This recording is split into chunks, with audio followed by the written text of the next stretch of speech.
stars walk. He acts while other men just talk.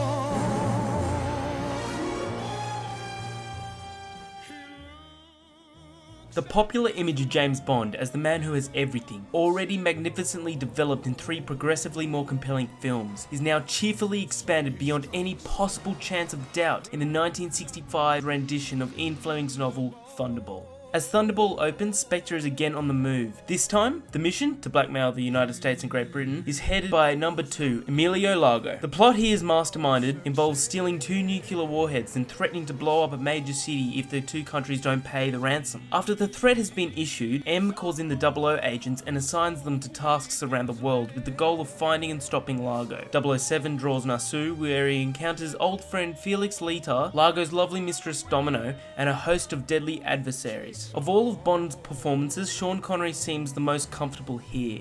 Well, not that he's never uncomfortable.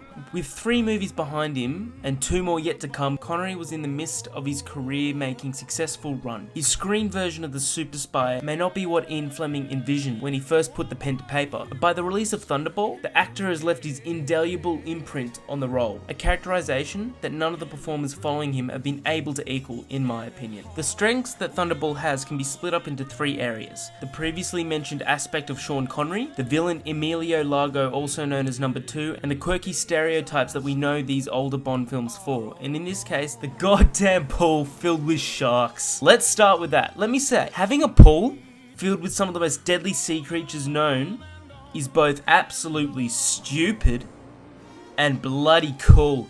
The scenes in which Largo throws those who have disappointed him into the pool are so cool. You let him get the better of you. No, det var så bevis. Det var så galt.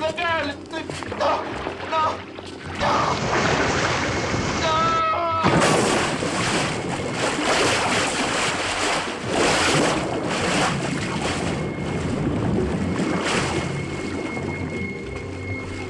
These are the Bond moments that we will never forget. Largo is one of the best villains in the saga, in my opinion. The general look of him, his cunning intellect, and his plan of taking the tension between one nation and another and using it as blackmail, brilliant. Although even though I had a great time watching this film, there are some things that were completely ridiculous. Let me show you the opening scene.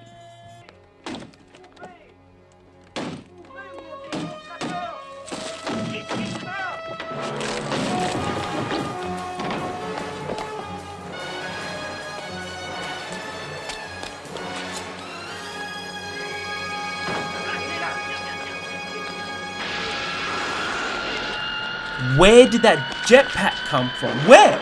He runs onto a random roof and boom, jetpack's there, no worries. Made no sense.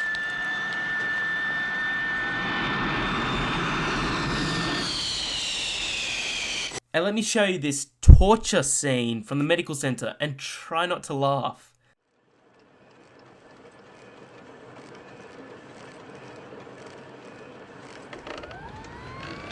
Nice to have met you, Mr. Bond. Hey, what the hell? Hey! Hey, come on! How is that torture? How is that torture?